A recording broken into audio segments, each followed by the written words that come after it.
I am Lynette Owens. I am the Vice President of Global Consumer Education. I'm also the founder of one of our biggest philanthropy projects at Trend Micro. It's called the Internet Safety for Kids and Families program. We're bringing you tonight's event together with PTO Today. Several of you actually are the organizers of this event for your school, registered for tonight through our partner, PTO Today. So we're happy to host this event. And again, as you can see from the chat and the number of people who are saying hello, telling us where you're from, and please do remember to sign in the link in the chat. We've got about 73 schools represented from across the country here tonight, and parents representing those schools. So I'm glad to have you with us. Today also happens to be the 20th anniversary of Safer Internet Day, which is a day celebrated in more than 100 countries around the world to raise awareness about all of the issues facing young people and those of us who raise and care for them about how to be great digital citizens. So happy Safer Internet Day to everyone. And this is your way by attending tonight of marking that day. If you are joining us and would like to listen in Spanish, please select the globe icon at the bottom of your screen and select Spanish, and you'll hear my colleague Gigi, who will be delivering tonight's presentation for you in Spanish. Feel free to use the Q&A as well and submit your questions in Spanish if you would prefer. The session is about 80 to 90 minutes, but that is inclusive of your questions. And I can tell you from having done this for 15 years, that is flies by.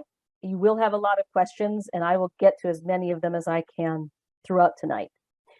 This session is being recorded and will be made available by request. So for the people who organize this event for your school, please know that you can reach out to Tanyette York, the person that you worked with for tonight's event, and she will make that link available to you. If you are attending and were not the organizer, please contact the contact person at your school to get a copy of the recording. And when you do exit the event, and certainly when you leave, we will provide a link to complete a very short survey. Should only take 2 or 3 minutes. So I really would love to get to know you a lot better. And so, Kimberly, if you could launch the survey, let us know, how old is your oldest child? Are they 5 years old or younger, 6 to 10, 11 to 14, or 15 or older? How old is your oldest child? So please let us know using the poll, the polling capabilities. And we'll just keep that running for another 10 seconds, and then we will close it off. Looks like we have a nice distribution across the age groups, but a majority of you are in that sweet ages of 6 to 10 years old. My oldest is 19, my youngest is 16, but I remember those days when I could still actually pick them up. Great, so it looks like we've got parents of children in multiple age ranges. Fantastic. And the next question is, what are you most interested in discussing tonight? Is it A, managing screen time, B, helping my kids stick to age-appropriate content, C, dealing with online bullying or hate, D, getting ideas for positive uses of the internet, or E, not sure, just here to learn something new?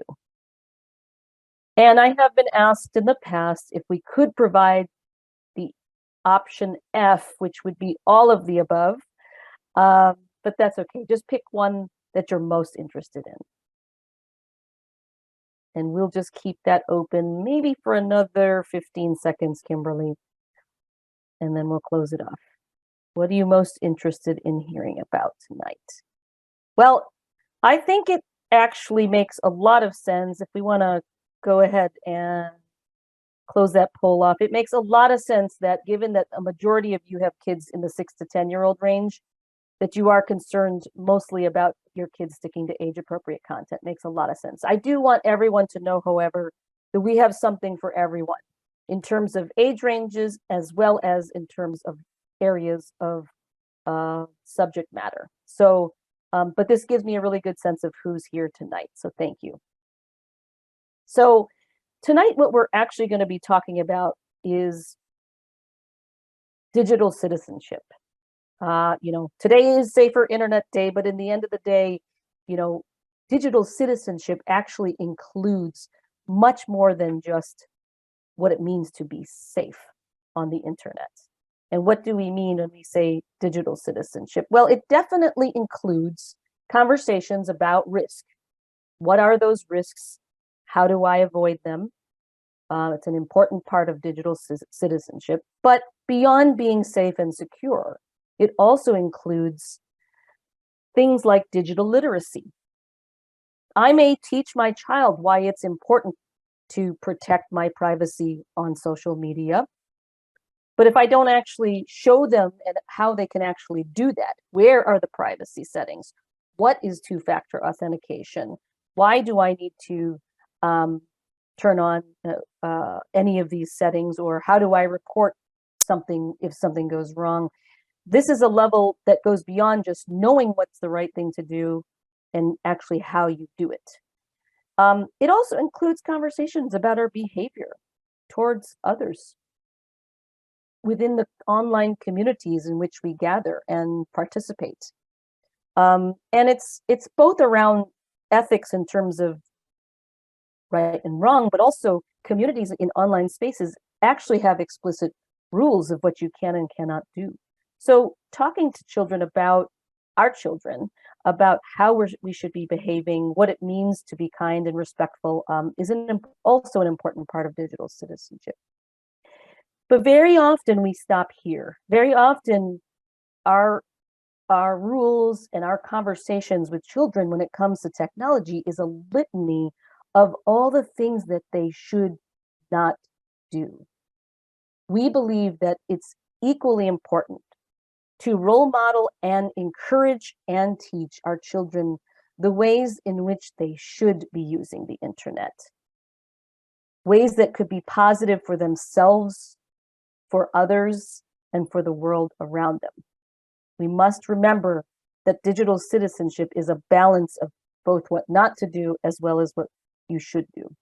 So we like to break up some pretty hefty topics tonight into 4 categories. The first is, how do we help our kids be online? What we mean by that is, how do we set up the right environment, the rules, and a good example? And while they are there, how do we help them be safe, be kind, and be savvy? Being safe includes a conversation about how to protect your privacy, how to protect your personal information, and even how to protect yourself, your physical self. Being kind is not just about how we behave towards other people, but it also includes teaching children to direct that kindness inwardly as well. How can we be kind to ourselves in addition to others? And finally, being savvy is that conversation about mastery. What are the ways in which we should be using the internet? What are the good habits that we can teach, and what are the good uses we can encourage? So we're going to start first with being online. And I can tell you that being online and being safe, those are the first 2 of the 4 categories, is where we're going to spend most of our time tonight. But we will have content for all of those sections, just to give you level set your expectation. If you are just joining us, by the way, and would like to listen in Spanish, please choose the globe icon and choose the Spanish channel. If you haven't had a chance to sign in, my colleague Kimberly will post in the chat a sign-in sheet for you to give us your name and the name of your school, and your email address is optional if you want to be entered in our drawing, which we'll talk about later on. So setting up the environment is really some of the basic things to make sure that from a physical standpoint, our children are doing things in a healthy way. And while I won't belabor this too much, this was a lot more at the very start and in the middle of the pandemic when so many children were attending school virtually and remotely. But these are still good habits, protecting our eyes, investing in some blue light blocking glasses. They're not expensive. They don't require a prescription. You can buy bulks of them on Amazon. If your kids are at an age where they're really using the laptop a lot for school now, or a tablet for school now, this is really worth investing the few dollars. Maybe it's $10, $12 in, because the eyes are something you've got to protect, and there definitely can be harm to them because of the blue light. Could harm their eyesight. The other is just making sure they're getting up and moving, looking away from the screen. A lot of optometrists will talk about the 30-30-30 rule, which is every 30 minutes, look out the window or look far away, something that's at least 30 feet away for 30 seconds. It's a good rule of thumb, but just getting up and taking breaks. And then especially, again, for those of you who have kids that are starting to use Chromebooks a lot, use Google Docs a lot, researching things for school, just making sure they're not hunched over in a strange position for long periods of time over the screen. Feet flat on the ground, sitting straight up. Ideally, the monitor is at least eye height or a little above. But, these are things probably we as adults don't even role model for our children. But let's make sure at an early age they practice these types of good habits. The other thing is around the network itself. So a lot of you probably have a Wi-Fi, a router set up at home. And actually, very often we buy those routers and we never, ever change the password from the time we bought it. So one thing all of you could do tonight is, if you have never changed the password to that router, please do so and try to make that a regular habit. You obviously will need to let your family know who logs on to it that you've changed it, but that's something you should be doing on a regular basis. The other thing is, most of the newer routers have the ability to have two separate networks, one for guests and one that is the main network. We advise that your children's devices that doesn't have any sensitive information, like maybe an Xbox or a Kindle, or certainly anytime they have friends coming over, put them on the guest network. If you work from home from time to time, or you have a laptop or a desktop with lots of sensitive information, that goes on the main part of the network. Why do we recommend this? Because if anything on the guest network somehow gets accidentally compromised, you have effectively created a barrier so that it cannot then harm the devices that have the information's very sensitive for you. So consider separating your network and putting all kids' devices on the guest network and your own stuff, especially if you work from home, on the main part of the network. A Wi-Fi extender, if it's something you want to invest in so that connectivity around the house, anywhere in the house, is just as good as if you were sitting right next to the router, is worth an investment. And staggering use time, if you're on this session tonight with me, you're obviously streaming, but if another person in your house is streaming Netflix and another one is playing online gaming with people far away, you might actually clog up your network and not be able to do what you want to do, like participate in this session with me. So consider having those conversations as a family and saying, hey, I need it from this hour to this hour. Nobody else is on it. It will just ensure a little more peace in your house as much as you can. In terms of just securing things, it's not as if, well, let me say this, with the eve of with the advent of the pandemic, we know for a fact that cybercrime has just gone through the roof. And it's because the cyber criminals know we're online all the time. And that really hasn't abated that much, even as things started reopening. So make sure, because your children might be accidentally, tapping on something on the iPad by accident, unbeknownst to you, and all of a sudden it's been infected with a virus or spyware or worm of some kind. And the next time you go to your banking site, they're able to monitor you entering that password to the banking site, and off the criminal goes with a lot of information that you did not want them to have. So make sure that there's security software on every device that's connecting to the internet, including phones. Go ahead and do a search on the top 10 out there. Trend obviously is one of the biggest, together with our biggest competitors, Norton and McAfee, and there are others out there too. Just do a search on the best. Make sure what you're using is reputable and up to date whenever it needs an update. And within those products, or even just within your operating system, turn on the firewall. This makes sure that the traffic that is safe to come in is allowed to come in, and that which is not, is not. Using strong passwords, I think probably we've all heard about this already. I'll show you a little trick that you can use to teach, especially the younger ones, the importance of good, strong passwords, and a fun way for them to start thinking about what actually is a good password, good, strong password.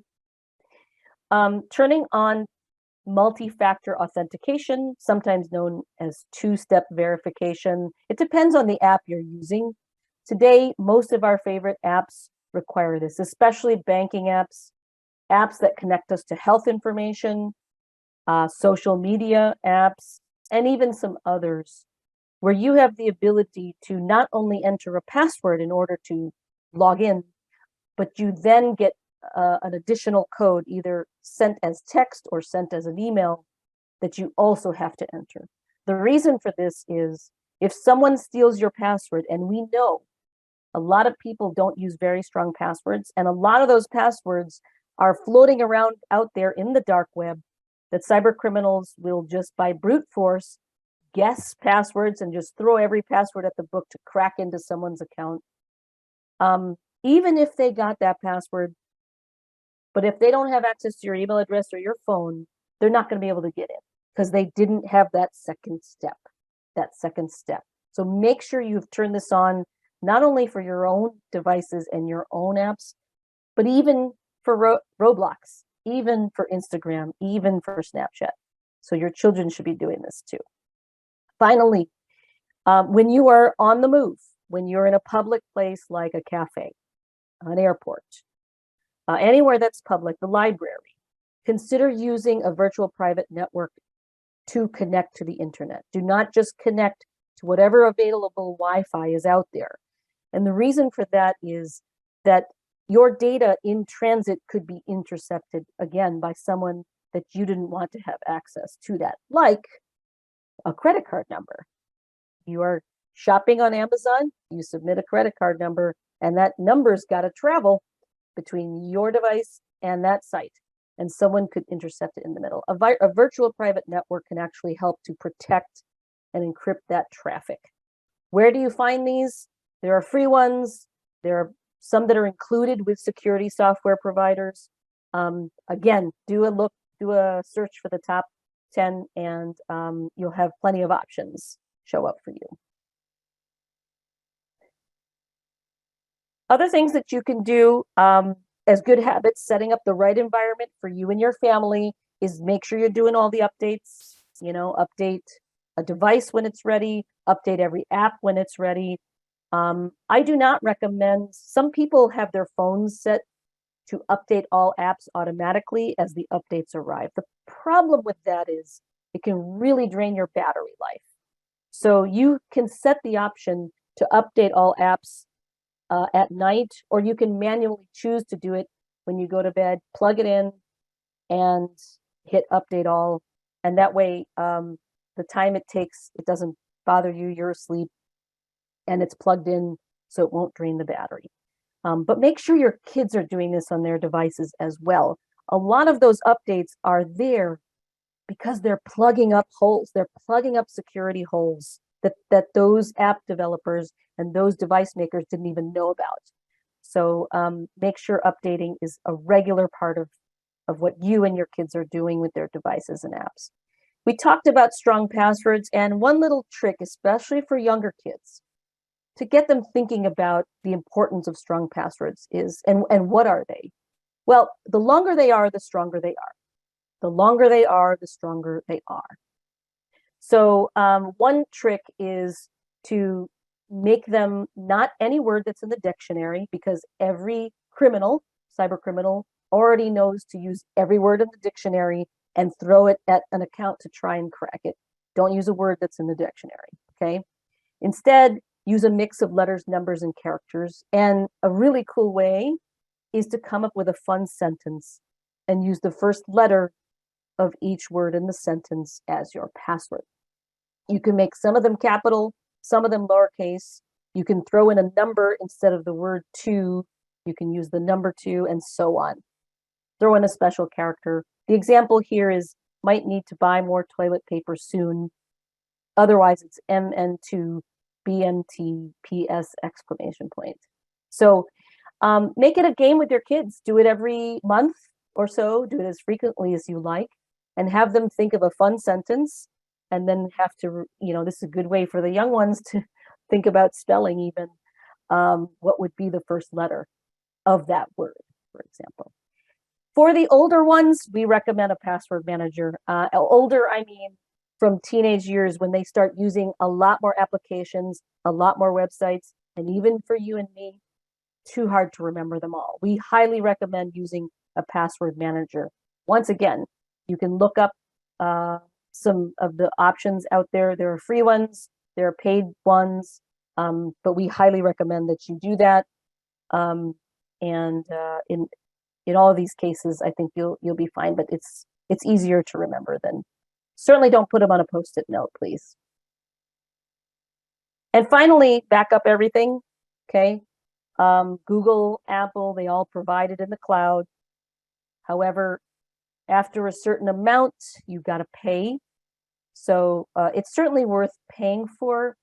We recommend having it backed up in the cloud, but if you can swing it, also getting one of the small backup devices that you plug into your laptop or your desktop, and also back it up onto an actual physical drive.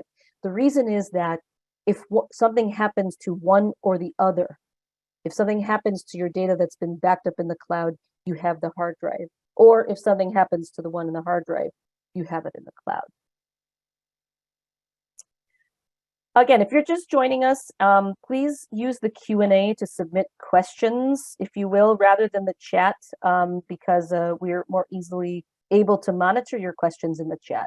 I'm sorry, in the Q&A than we are in the chat. In terms of tech tools, so many of you actually told us in the poll, I'm really concerned about my kids looking at content that's appropriate for them. Now, many of you also have older children, but this might still be of interest to you. There was a time when we started this program 15 years ago, there wasn't a lot out there that could help you. Today, that is not the case. And while we're not going to spend a lot of time on each of these apps and devices, we want to make you aware of what is already available to you to help you deal with filtering age-inappropriate content, making sure that kids are not racking up credit card bills through in-app purchasing, limiting the amount of time that they're spending on any particular app or device, and even getting a sense of what it is they're doing when they're using those apps and devices. Things like this, settings like this, are already built in to the things you own, like the actual tablets. The app stores themselves have these capabilities. Many of the sites and the apps that we all love have them built in, and they're getting better every day. So here are a few of the ones that I know probably you and your children are very familiar with. So in the chat, please let us know, are you an Apple family? Are your kids using iPads, iPhones? Gosh, I think maybe even there might still be iPod touches out there. Remember those? Um, iPod Nanos. Gosh, remember those? Let us know in the chat. Are you an Apple family? And if so, Apple has done a great job of making it possible for you through a setting called screen time to set up an iTunes account for your children sitting underneath your own so that you can be able to limit the amount of time they're on the device and even see how much time they're spending on specific apps or whether or not they're even allowed to use those apps. You can set timers for them so that they can only be used from 1 hour to another. And the way you do that, again, is you set it up under screen time. You select one of your children that you've set up in the what do you call it,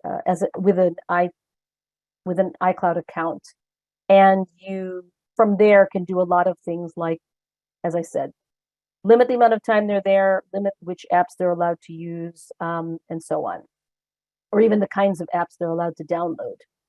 So I highly recommend, if maybe you're already using it out there, you can tell us in the chat. But this is really quite user-friendly and very helpful. You know, as a parent, when my child was probably 3 years ago now, we noticed that she was staying up much later to get homework done. And at the same time, we noticed the usage of Instagram had gone up. So we had to sit down and have a conversation saying, we noticed you're really tired and you're spending much more time to get stuff done than normal. We also noticed this. So what do you think? And she actually said, can you kick me off it? Which I couldn't believe. But the reason I share that story with you as a parent is we should look at all of these tools not as a replacement for us, but as something that gives us the ability to have those conversations. And you will be surprised if you give your children the benefit of the doubt that they might actually come up with an alternative that will surprise you.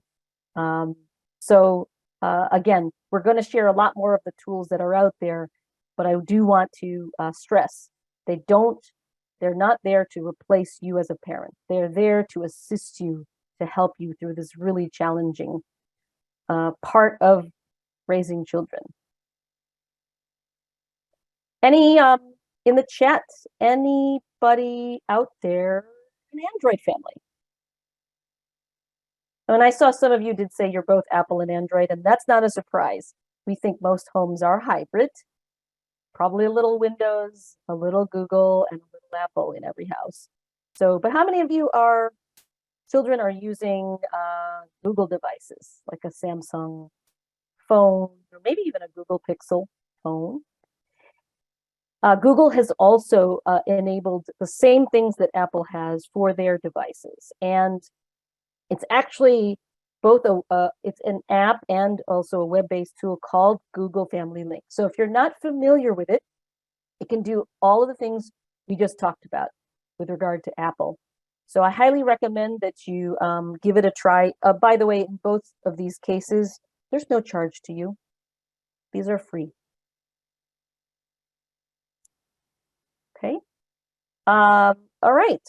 So how many of you have children who like to watch YouTube? Let us know in the chat. Anybody ever hear of YouTube? I'm teasing. I'm teasing. So thankfully, a year ago, maybe a little less than a year ago, YouTube launched something called the supervised accounts. There was a time where we innocently allowed our children to watch something on YouTube, and then we had no idea what video would come next. And sometimes it was scary, sometimes it was really age inappropriate, and sometimes it was just mind-boggling. But in any case, YouTube has taken big strides to solve that problem. And you, as a parent, all you need is a Google account. If you're using Gmail or any kind of Google application, you probably have a Google account. And by signing in, you can start to use this supervised account setting, because, by the way, YouTube is owned by Google.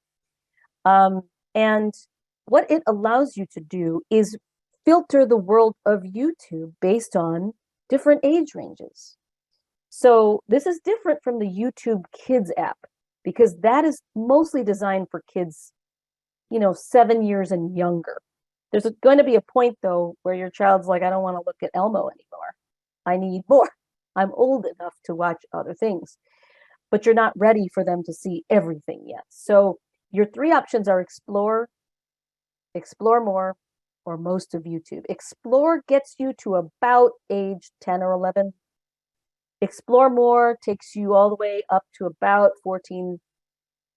And most of YouTube takes you all the way up to age 17. No adult content is allowed. But these are the settings available to you under a YouTube supervised account, so that your children will not be exposed to content, one video after another, that you need to worry about. Okay? So highly recommend that you give that a try. Okay, I love this question because I love the answers. And I think one of the things that I'd like to ask you all is, how many of you have allowed your children to use TikTok?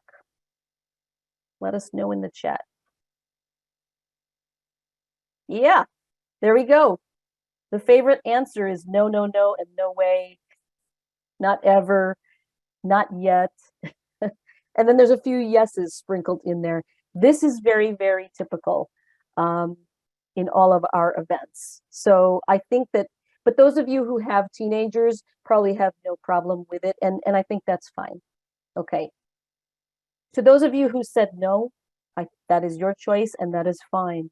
There are plenty of parents who do say yes, and we're not here to judge you. One thing we do want you to make you aware of, though, is, and TikTok is no different than other apps in terms of what they could be exposed to, what data they're collecting, and so on. However, just before the pandemic, they actually launched something called family pairing. And this is a nice way for you and your child to eventually ease your way in to the TikTok experience. Okay?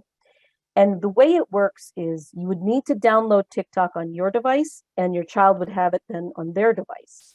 But then you, as a parent, would go into a setting called digital well-being, select family pairing, and identify that device as you, as the parent, and the other one as your child.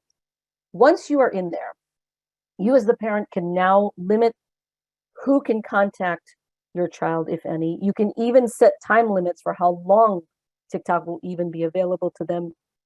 And you can limit who can actually communicate with your child through that app. So it's making sure that the content is okay, the amount of time they're on it is okay, and the people that they're interacting with is okay.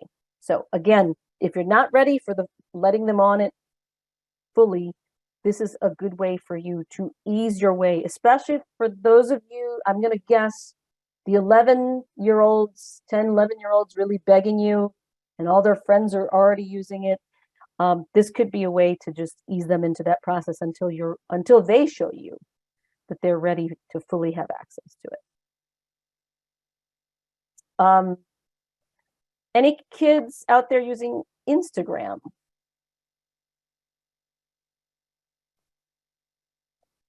Probably not yet, I'm going to guess. Well, for those of you whose kids are 6 to 10, probably not yet. But maybe those of you who are parents do use it. So the nice thing about Instagram is they too, over the course of the pandemic, launched some new capabilities. One is called supervision. What supervision allows you to do is, as they begin their journey on Instagram, you can actually be part of it too. And you can't necessarily tell them, no, you can't friend that person or follow that person. You can't do that. But it gives you visibility into who they're following and who's following them. Again, as I said before, these tools are there to provide you with information so you can have the kinds of conversations that you need to have. You might say to them, I noticed that you're following some accounts that might seem really funny to you, but they're posting a lot of really inappropriate things. And if someone were to become a follower of yours and then see all the kinds of accounts you're following, they're going to come to some conclusions about the kind of person you are. Is that what you want them to think? And that's what tools like supervision allow you to do, because it gives you the visibility you might not have had before. I highly recommend that if you're going to say yes to Instagram, you make this a condition, saying, hey, we're going to use supervision as you begin your journey into Instagram. And there'll be a point where I don't need to do that anymore. Training wheels come off and you're old enough to be out there on your own. The other thing they just launched last week, which would be great on so many other apps, is something called quiet mode.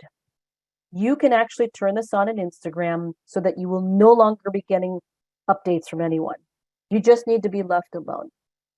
I remember doing a session with high school kids who actually told me when they're in the middle of exam time, midterms or finals, they actually go as far as deleting the social media apps right off their phones. And because they know if they reinstall them, all of their updates will still be there, but they become very conscientious of the distractions that this can cause. So have faith. Our young people some of them are really clever. But if you don't want to uninstall, just turn on quiet mode. Okay, this is what it looks like to you when you turn it on. And this is what it looks like to the person who's trying to message you. Hey, so-and-so has quiet mode on. So they're not going to get your update until they turn that off. All right. Snapchat has similar tools, just like Instagram. So take a look at that if you're ever at the point at which you're ready to say yes to Snapchat. Roblox, anybody's kids love Roblox? For those of you who are fans, whose kids are fans of Roblox, we just want to show this little video, make you aware that they have a lot of settings that you might not be aware of. You know, Roblox is not a game, but it's a place where people can develop and play all kinds of games. And one of the things that parents don't realize is that you can put settings in there so that not just anyone can be messaging them. So it requires a code for you to put these settings in there, so they can't change them. And once you've gone in there, you can do things like turn on two-step verification, limit who can message your kids, limit who can chat with them within a game, and so on. So if you're not familiar already with all of those capabilities in Roblox, please take a few minutes to do that. The only other thing I'll say about Roblox is they do a wonderful job of monitoring their community. They have some of the best people doing that, humans actually monitoring, and machine learning to flag phrases. For example, if someone messaged your child in Roblox saying, hey, where do you go to school? Or hey, what is your home address? It will never get posted. Okay, that's how good their systems are, but they're not perfect. So I never want to say that you should not still be very involved in their use of things like Roblox. There might be some favorite games that you can join them in. I play the one with the where you have a bumblebee that just, you dig for pollen and then the bumblebee and makes honey and so on. It's pretty harmless, fun stuff, but that's the kind of way that you can be involved as a parent. You don't have to be a super user of Roblox just to understand what it's all about and why your children love it. Anybody familiar with Discord? Discord, yes. So some of you may not be, some of you might be. Discord actually became very famous in the course of the pandemic because it was largely a place where heavy-duty gamers, much older groups of people would gather. and you can actually watch other people as they're gaming, for example. But Discord's basically like a super chat service where you can create chat groups, and they call it servers, groups of people that you're communicating with. There are also groups you can follow. Let's say you're a fan of Harry Potter or the Marvel Cinematic Universe and so on. But like any other social network, there are people you don't know.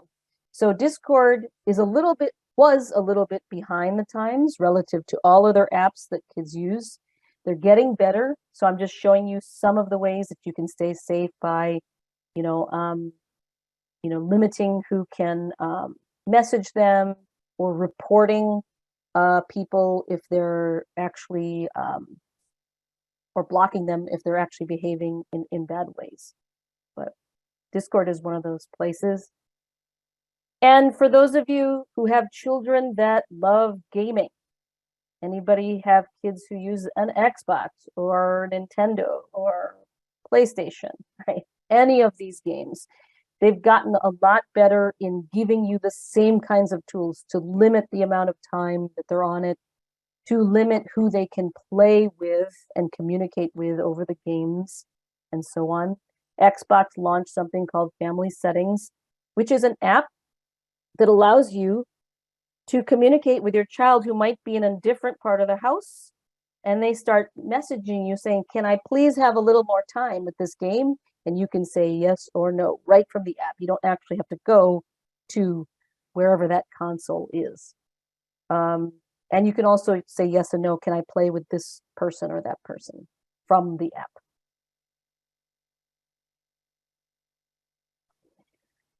And then, of course, Trend, which is a cybersecurity company, would be very remiss if we didn't also provide some tools for families. So we have a free tool for families to do a lot of the things we talked about. It's called Trend Micro Family. If you want to go to tmfamily.care and give it a try, we would love your feedback on it. We're trying to make it better all the time. And we decided to send our engineers on a journey to build a tool because we felt so strongly about this education program that we've been doing for 15 years around the world. So love to get your feedback on that if you give it a try. So really quickly, as we wrap this section up about being online, it's beyond all of those tools, you also need to set the rules. And really some of the best ways to set rules are to consider what types of apps or games or devices they're allowed to use. If you're not sure whether a particular app is age appropriate, we're big fans of Common Sense Media. I don't know if any of you have ever heard of them. Maybe some of you have. Common Sense Media is a great nonprofit organization that will give you objective reviews of an app. So let's say the app says it's for age 10, but you really want to know, is it really age 10? And you can read their reviews about it. They will also, by the way, review movies, books, television shows, websites, lots of other kinds of media as well. And for any of you who struggle to find a movie that your whole family can watch because one of them is 6 years old and the other one is 13, and they're arguing, you're trying to figure out a movie that's good for everybody of all age ranges, they're a great resource to turn to, speaking from experience. Other things are when they're allowed to use it and for how long. And I want to talk a little bit about time limits in a second. Where are they allowed to use it? Do you allow them to use violent video games? If you don't, and your child goes over to a friend's house, it's very important as parents that we make other families aware of what our rules are to avoid any kinds of awkward situations or situations that you don't want to have to clean up afterwards. So if you're inviting children over to your own house, let them know what your rules are. Are you okay with them using some screen time for a little while? Or are you okay with them? Is it okay if they're sleeping over? I'm going to have them keep their phones in the kitchen and they're going to be elsewhere for the night. They won't have their phones with them and so on. Make sure other people know your rules. And also when setting rules, we're a big proponent of having your children part of developing those rules as well as what the consequences are.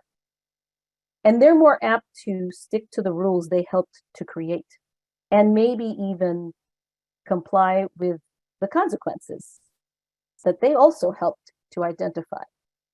If they have siblings, they're really good at holding each other accountable to those rules and to the consequences of those rules. So involve the family, have conversations about what is or isn't appropriate use and what should happen if they break that rule. We're big fans of the Digital Wellness Lab, which is a collaboration out of the Boston Children's Hospital and the Harvard School of Public Health. And these pediatricians actually came up with this great idea of how to think about screen time. Screen time. We worry a lot that as parents, if I give them the screen time because I really need some peace and quiet, I really need to just get this thing done. We worry sometimes and we feel guilty, but we want you to think about it differently. And instead, the concept is about the 24-hour rule. So sit down with your child or think about this on your own, even for yourself, and ask yourself, how many hours in a day do you spend supporting your physical health? The time you sleep, the time you're having meals, the time you're engaging in some physical activity like riding your bike, going for a walk, working out. And on top of that, how many hours do you spend to support yourself as a learner? Whether it's going to school, doing homework, reading, practicing a hobby, an instrument, something like that. On top of that, how many hours in a day are you doing the things that support the relationships that matter to you? Whether it's family, friends, neighbors, classmates, and so on. Now, add all those up. And if there's any time left over, well, that time can be used for screen time, even if it's just for fun. It doesn't mean that any of the other three don't involve screens, because sometimes spending time with family means getting on FaceTime and talking to grandparents who are far away. But the more important part of this is if you're doing a lot of the things that already support the healthiness, the health of your physical self, yourself as a learner, and the people who matter in your life, then a little bit of screen time is fine. Now, let's say that Box and Orange is 5-6 hours. This does not mean that you spend 5 or 6 hours on screens whatsoever. What we recommend is thinking about that free time in the context of other things that kids can do. Some parents recommended, I like to put ideas in a piece of paper and put that all in a box, and the kids can pick out from the box. What can I do with this free time? Sometimes it's screens. Sometimes it's playing a board game, drawing, going for a walk, taking the dog for a walk. That's one idea. And really, that's where your role as a parent, with the rules you set and the tools we've already talked about, can help you to manage whatever time they're spending in there that is on screens. Finally, with setting an example, all I will ask you in the chat is, what rules do you have for yourself when it comes to tech use? And it's okay if you say, I don't have any, or I have them, but I don't do very well at sticking with those rules. But what rules? Maybe you can share some ideas with the other parents here tonight.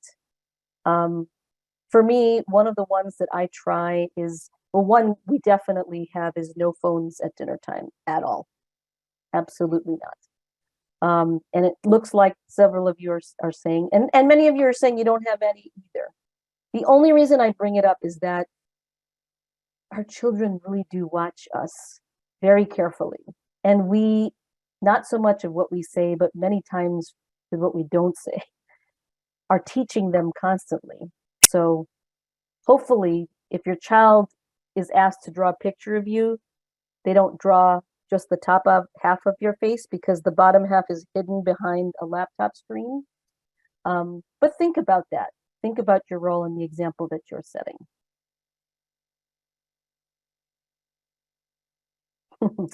Yes, you need to set more limits, Beverly. Maybe you do. Maybe you do. I think, like I said, if you think about screen time, if you're doing all those other healthy things, it's okay. It's okay. No, don't feel guilty. All right. On being safe, this is one of my favorite things about privacy, and that is not so much that we should use privacy settings. Of course, we should. We should absolutely use every privacy setting that is available to us. When your child gets a new app, game, or device, you could actually, especially with the younger ones, say, hey, let's see how fast we can find all the privacy settings, right? Start to make it a regular habit of theirs to look for these things and make it something they think about before they ever start using an app, entering personal information, and so on. I'm just showing you screenshots of, the most favorite game ever, Fortnite. Because by default, most of these things do not have them set at the highest level you want. There are two exceptions, and this changed in maybe a year or two ago. Instagram and TikTok decided that by default, for anyone age 16 and below, the highest level of privacy settings would already be set by default. But for most apps and games and devices, that is not true, which is why you need to go in there and set it to what you and your children should need and want. But the other thing about privacy settings is this. Very often, when we download a new app, we just, all that legal stuff just comes scrolling. What do? Scroll right past it all. I doubt anybody reads it. I think I counted at one point a few years ago that on average they were 1,400 words or something. No, actually much longer than that. No one reads them. They go right to the bottom and they click, I accept, right? Or I agree. But buried in that language, especially in things like social media apps and games, is a sentence or a clause that says, you own everything you're doing on this app. Everything you post, say, the network of people you're connecting with, that's all yours. But you give us the right to use that information whenever, wherever, forever. So we may not pay money to use a lot of these apps. We pay with something else, and that is our personal information. That is the business of free on the internet. That is the consequence of an advertising business model to most of the games and apps we love, and so do our children. So when we tell our children, nothing online is truly private, the reason is this. Privacy settings help you with the strangers out there you don't want knowing about your life, what you're doing, and who you're connecting or communicating with. But privacy settings do absolutely nothing to protect you and your privacy from the company whose app or device you are using, period. And you put a lot of trust into the stuff they're collecting about you, that is being protected wherever it's being stored. But as you know from the news, day after day after day, there's a breach and another breach and another breach, to the point where it's becoming background noise to us. This is why nothing online is truly ever private. And that is the way when we go into schools and talk to middle schoolers and high school kids. Look, we're not trying to say this to scare you. This is literally the way the business of the internet has been built.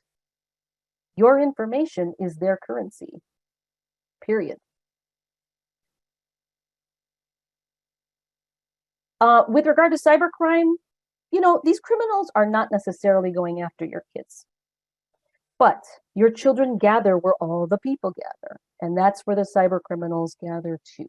So they show up in places like use something innocent like a search on Google.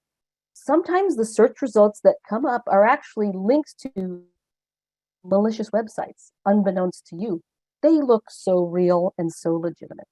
And your child might accidentally click on one of these things. Sometimes they're hidden in pop-up ads, or they're trying to lure them to view high interest contents, like watch a clip of a movie that hasn't been released yet. Click here, right? These are hiding. The work of cyber criminals are very often hiding behind things that look very enticing to young people, very enticing and believable even to us as adults. And you will be okay as long as you did what we said earlier. Make sure the devices that your children are using have security software on them, because for the most part, if they accidentally do get fooled and click, it will block them from going to that link in the first place. Please do encourage your children that if it looks too good to be true, it probably is, and they should trust their instincts. When I have been in classrooms asking kids, have you ever seen a really suspicious pop-up or text? And the hands go up like crazy. They have, and they know it looks very suspicious. So I ask them, what do you do when you see it? And they all say, I X out of it, because apparently X is now a verb. But they say, I X out of it and I ignore it. So encourage your children to trust those instincts constantly. They're most definitely right that it wasn't a safe thing to follow. But again, if you use social security software, you will largely be protected. Finally, if your child does accidentally click on something, please make sure the door is open for communication, always. What you don't want happening is that they accidentally did that and never told you. And now there's a worm or virus running around your home network, already sitting on a device that you also use for banking. And unbeknownst to you, you go to the banking website, and what they actually downloaded was called a keylogger. It sits and it waits for you to enter a password. It's recording the keystrokes and sending that information off to some cyber criminal far away. Make sure the door is always open if they make a mistake, that they can come to you without judgment so you can do something about it. All right, we're going to take our last poll here. So Kimberly, if you wouldn't mind launching that for the audience. Do any of your kids have their own cell phone? Yes, no, thinking about it. Yes, no, or thinking about it. I'm going to guess we're going to have answers across all of these, given the wide range of ages represented here tonight. Okay, and let's just give it another 10 seconds, and then we'll stop. So it looks like most of you said no, and I think, again, that makes sense, given that the majority of you had kids between the ages of 6 and 10, and they were your oldest. But a good chunk of you have already said yes. Either way is fine. And if you could stop sharing that, Kimberly, that would be great. Thank you. We want to have a couple things about the phone. It's okay, actually, if your children already have one, because I think this is actually probably most relevant for you, especially those of you who have older kids. But those of you with younger kids, be ready for this conversation on the day that you hand over to them their first phone. And by the way, a lot of times I get asked, how old should they be before they get a phone? And I really wish I could give you a definitive answer, but there isn't one. It really is a matter of what your family needs, your child's readiness to take care of a phone, be responsible for that phone. And I can tell you as a parent, what we chose to do was get a Go phone, a prepaid phone. It was a smartphone, but it was prepaid. And we limited the number of apps on it, the number of phone numbers on it. And because it was prepaid, our children understood that the more you used it, that money ticked down and it was going to run out. To the point where my kids wouldn't even text me nice long messages anymore. They would just give me one-word answers because they were afraid that they were going to use up all their data. And so that's one option for you. The other is to hand over an older phone of your own, and again, still doing a prepaid plan if you wanted to, so that you weren't spending tons of money yet till they were ready. But that's up to you. At the point in which you say yes, we do want to stress something about the feature of a phone that kids love the most, besides watching YouTube and TikTok, and that is the camera. Okay. The reason is because we work closely with the National Center for Missing and Exploited Children, and while stranger danger is something, it's actually not as likely to happen to children. Children are very in tune with whether or not strangers are trying to befriend them, and they ignore them, and they also will tell their friends about it too, so that it's not something they keep secret per se. We certainly should encourage our children not to connect with people they don't know, and if someone is bothering them, the door is open for them to tell us something troubling them. They should be able to come tell us so we can help them.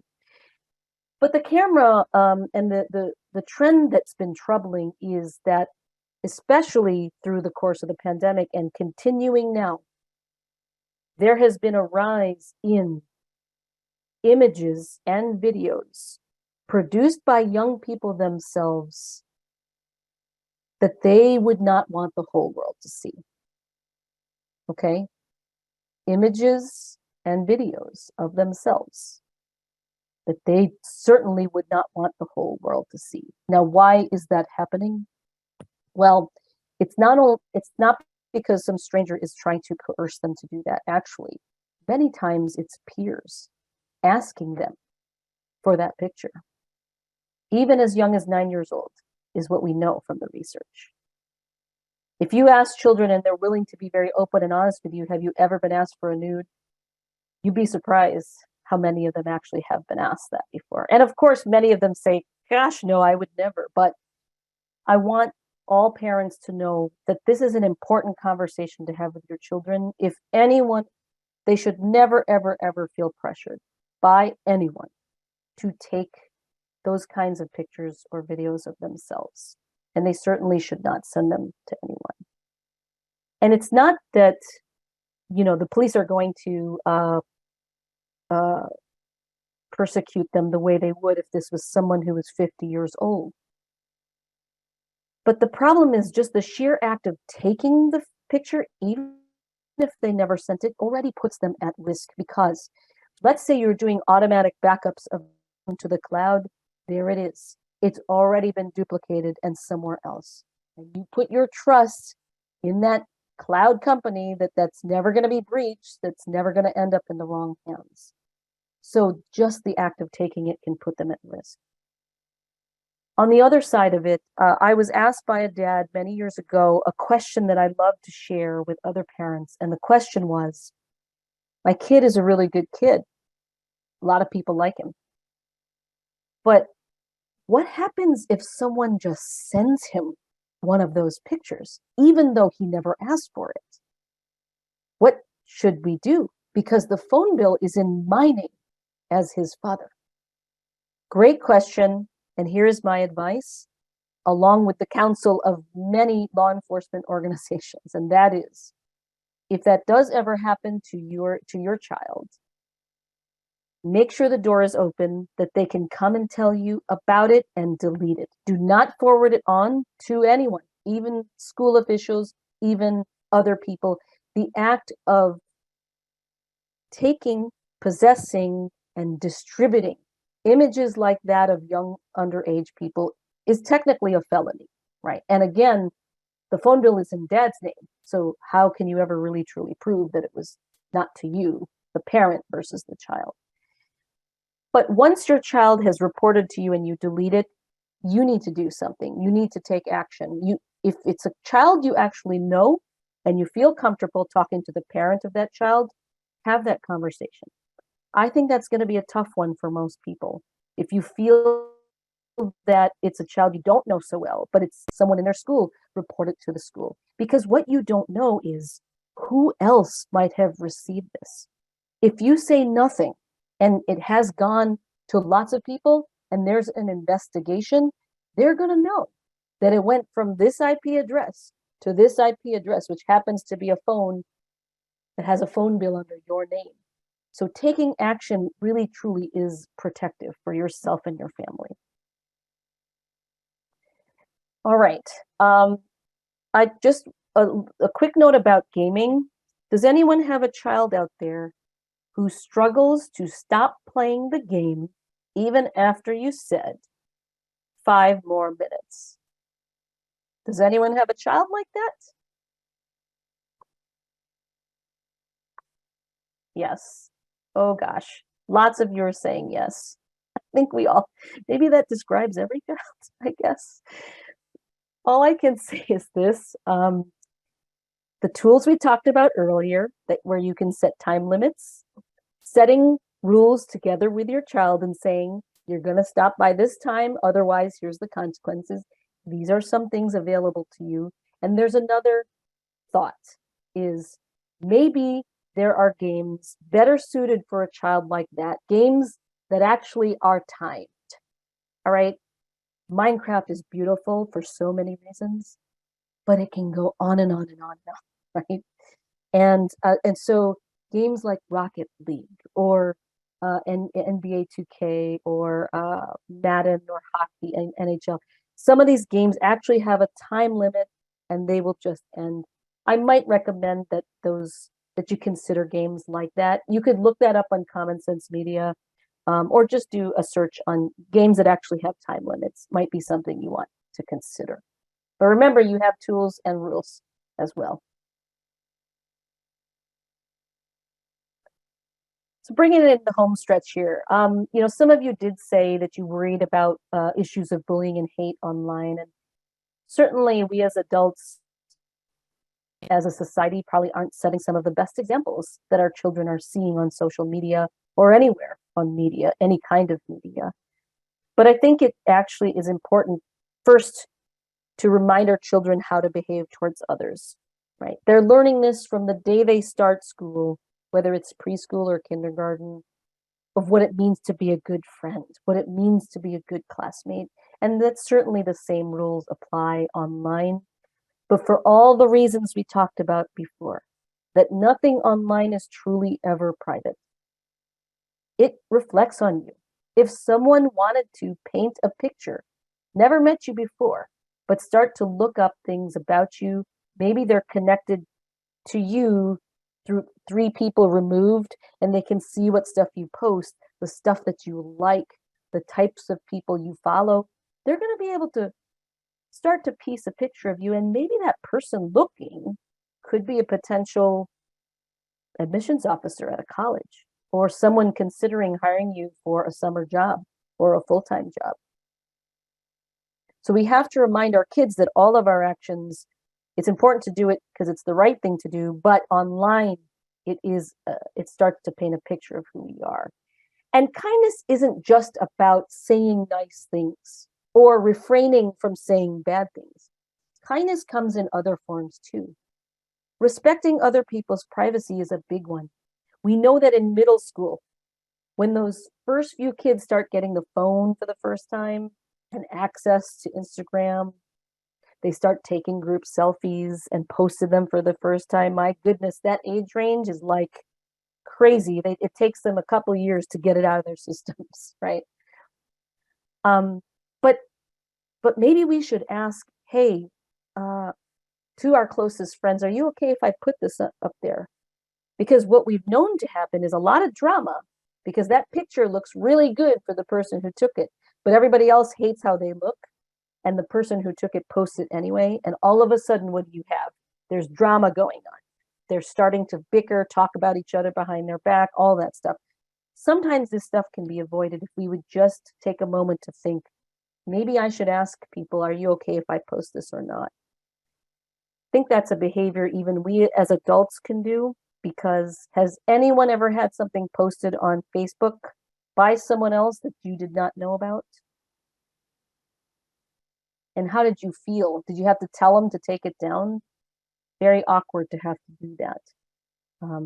But if we would all just commit to saying, you know what, I think I'm going to respect everybody's privacy and see if they're okay with me posting stuff about them without their knowledge, there'd be a lot less drama going on for sure.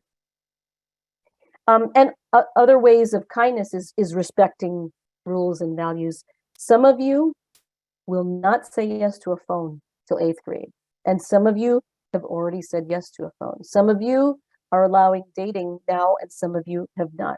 Some allow, violent video games and rated R movies, and some have not. And all of that is fine.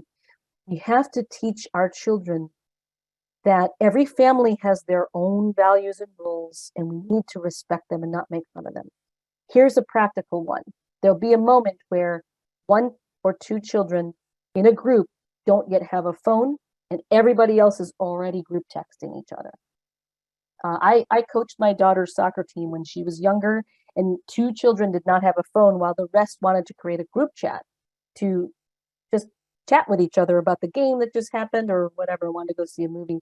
And we had to tell them as coaches, listen, you need to make sure you include the children that don't have a phone yet. If you're going to make plans, call the other 2, or when you see them in school, tell them so they are not felt left out of anything. It's an awkward period, middle school with technology, so awkward, but really as parents, as a community, can go a long way if we have these kinds of conversations. Finally, on kindness, this is not just about directing it to others, but to ourselves too. And with social media in particular, even for us as adults, when someone likes something that we post, how does it make you feel? When you post something on Facebook or Instagram and other people like it, how does it make you feel? Let me know in the chat. It's very reaffirming, right? It definitely is a dopamine hit. I totally agree. And children, as we know, feel everything in magnitudes more than we do. When they feel great, they feel really great. When they feel bad, they feel really bad. And so the opposite would be true if they posted something and no one was liking it. If they put out a friend request and it wasn't accepted, they can feel quite bad. So it's really up to us as parents to remind our children that they are not equal to the likes, the followers, the retweets, and so on, that their value is worth so much more than that. That is on us as parents to constantly remind our children as they traverse the world of social media of this truth. Thankfully, Instagram removed the likes. They removed that because they realized the psychological harm it was actually having. I don't think just on young people, I think on everyone, to be honest with you. So we can be supportive as parents by being prepared, and I do ask you as parents to think about 2 questions and write down your thoughts. The first is, what would I do if my child was ever targeted with unkindness online? Who would I talk to? How would I behave? What would I actually tell my child to do? Actually have this conversation with them. If someone ever was mean to them, please tell me about it, or make sure that you have someone you can go to. We do know by research that children who experience adversity but have a strong support system around them are more resilient, will bounce back than those who don't have that support system. And the second question for you as parents to think about is, what would I do if it was my child that was being unkind to others online? What would I do if my child was the one being unkind? So, again, nurture kindness. When you find people doing really good things online, show them. Show them that there's actually good things happening out there and can happen through the internet as well. Share those stories with them so they know that it's not all doom and gloom and that there's, in fact, a reason to have faith in humanity. I'm going to bring us home here now with good habits and good uses. I think the first of these is it's really difficult today to know what you can trust and what you cannot online. Very easy for someone to take somebody else's photo and pretend that it's theirs or it's them, to create an account on Snapchat and pretend that they're that person that's in the video. One skill, if you're wondering whether or not that's a picture you should believe belongs to that person or is legitimate or not, is to do a reverse image search. There's many sites out there that allow you to copy paste an image you found online somewhere and see if it's actually showed up in many other places, right? That's a way to identify whether someone's really who they say they are. With regard to the news and any other kinds of information that is coming across our screens, one of the most important skills we can teach our children and ourselves is media literacy skills. Really, it's the ability to stop and ask questions. If they see a headline or a video or a social media post or an email that draws very strong emotion out of you in any way, positive or negative, that's already a red flag. That's a red flag that should tell you, I need to stop here, and before I believe it or share it or comment on it or react to it in any way, I got to stop and ask some questions here. And we work together with the National Association for Media Literacy Education to create this guide for you, parents, about how to have these conversations with kids. The guide actually has different scenarios that might happen in your home and how you can teach your children to pause and ask the right questions. Is that advertisement for real? Was that news story believable or legitimate? And so on. Another good habit I'm going to ask you to put in the chat. Have you ever looked yourself up on the internet, and what did you find? Let us know in the chat. Have you ever looked up your own name on the internet, and what did you find? I like your answer, Miss Freeman, too much. Hopefully it was good stuff, though. All right. Some people said no. I guess that's good if that's what you want. Not be seen. Yep. And what did you find? What did you find?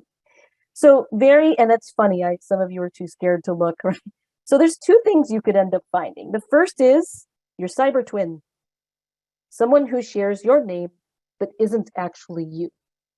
Now, for a young person who might be starting off, let's say they're about to apply to college or they're looking for a summer job, you might want to be aware of your cyber twin because maybe you want to be able to explain that not you if what has been posted with that name is not so flattering, right? Good idea to be aware of your cyber twin. Second thing you might find is, as some of you said, nothing, or I found too much, or I found some things I didn't realize were made public about me. So one good habit that we recommend is to set up a Google alert on your own name. You can set up a Google alert on your child's name. And we're just showing you a quick video here of how to do that. You just go to google.com/alerts. You type in the word or phrase you want to be flagged on. And anytime something that is publicly indexable on the internet is posted, you will be alerted. You'll get an email once a day, once a week. You can choose the frequency. You can choose the frequency. So I use this a lot for work because for research, I do want to be alerted about news, about a lot of these apps we talked about. But, it's not a bad idea. That way you don't have to go searching. You will just be alerted to whenever there's something public. So why does that matter, though? Well, as I said before, it could be because there's a some reason for your future that you want to care about. Well, I want to share and bring it home with this statistic right here, and that is 66%. We've been following a study by the Kaplan Institute. This is the organization that, for those who have children who might be interested in college someday, universities someday, they provide a lot of preparatory materials to help you with some of the standardized testing, right? But they started surveying in 2014 all these college admissions officers around the country. And they asked them back then, beyond the application that the student submits, do you look up the student on the internet? And in 2014, 25% of the officers said, yes, I did. As time has gone on, the number has just increased more and more and more. But they changed the question a little bit a few years ago. And they said, did you look or would you look? And 66% in the most recent study said they did or would look. 57% found something that was not very flattering. But 38%, almost 40%, found something that actually convinced them, yes, this is the student we want. So why do I bring that up? Because very often we talk to children about a long list of what not to do. And if they did everything we've talked about so far, use privacy settings, post sparingly, be kind to others, all of that, well, they very well might be invisible. We won't find anything out about them if I looked. But we want you to consider why that actually might be detrimental to your child. And instead, think about this 38%, and maybe it could go higher. Because what if they also figured out a way to use the internet in ways that are positive for themselves, for others, and for the world around them? And so we want you to consider, not necessarily at the younger ages, but for those of you whose children are now getting into those older ages, preparing for post-high school life. Even those of you with younger children could think about this now. Are we also encouraging positive uses of the internet? Imagine two students who look exactly the same on paper, who want to be journalists, and one of them has been blogging and has been writing for a while and has a beautiful site showing samples of their work. They've not only been able to showcase that work, but they've been able to prove a positive use of the internet to a potential employer or a college admissions officer.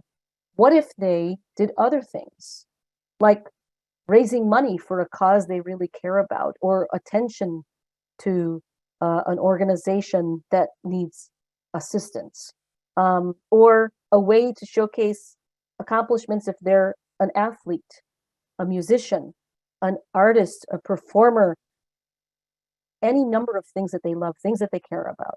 We are also big proponents of entering contests, because contests actually are a good way for a child to use. Let's say they love making videos.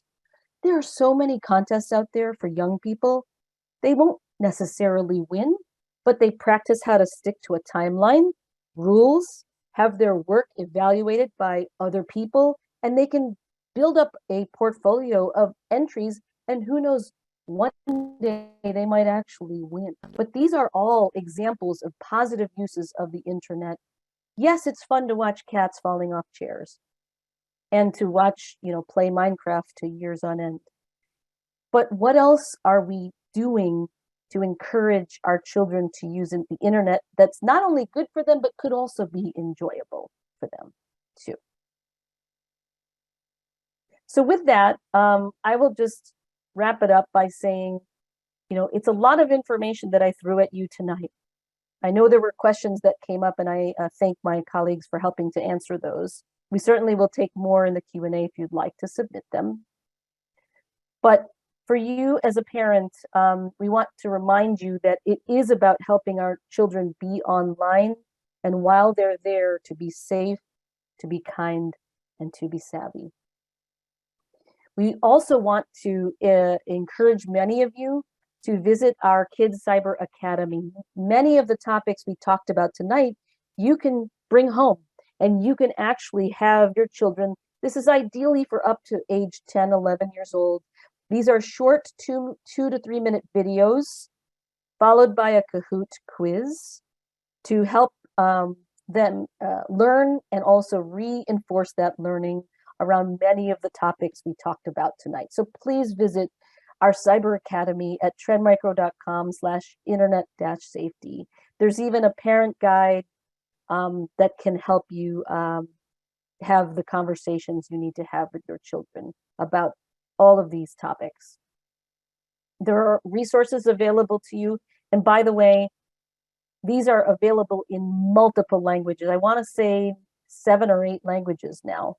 So these are available in multiple languages. Please spread in your schools and keep things going. Tonight was just the beginning for you. And maybe you've already had these conversations in the past, but it never ends. Technology changes, society changes, laws change, lots of things change. Lots of things change when it comes to our children, the internet, and our lives on it. So I challenge you all to do one new thing, something you had never done before. Maybe it's changing the password on the router. Maybe it's turning 2-factor authentication on Roblox. Maybe it's having a conversation with your child that you've been meaning to have, or maybe it's setting a new rule for yourself that you had not set before. But do one new thing. In the chat, my colleague will put a link to our feedback form. We would love to hear your feedback, good, bad, ugly, everything in between, anything we can do to make it better or keep doing whatever it is that you liked. And if you choose to submit your email address to that feedback form, or if you gave us your email address in the sign-in sheet, you will be eligible to win one of 5 copies of one of our great software products. It would help to protect up to 5 devices in your home for a year. That includes mobile phones, by the way. So thanks everyone for sticking with me. I want to wish you all a very happy Safer Internet Day as it comes to a close. And do spread the word. We continue to host Family Tech Talk nights throughout the school year. Been doing it for a long time now. We'd love to see others from your schools who were not able to be here tonight at a future event. With that, I bid you good night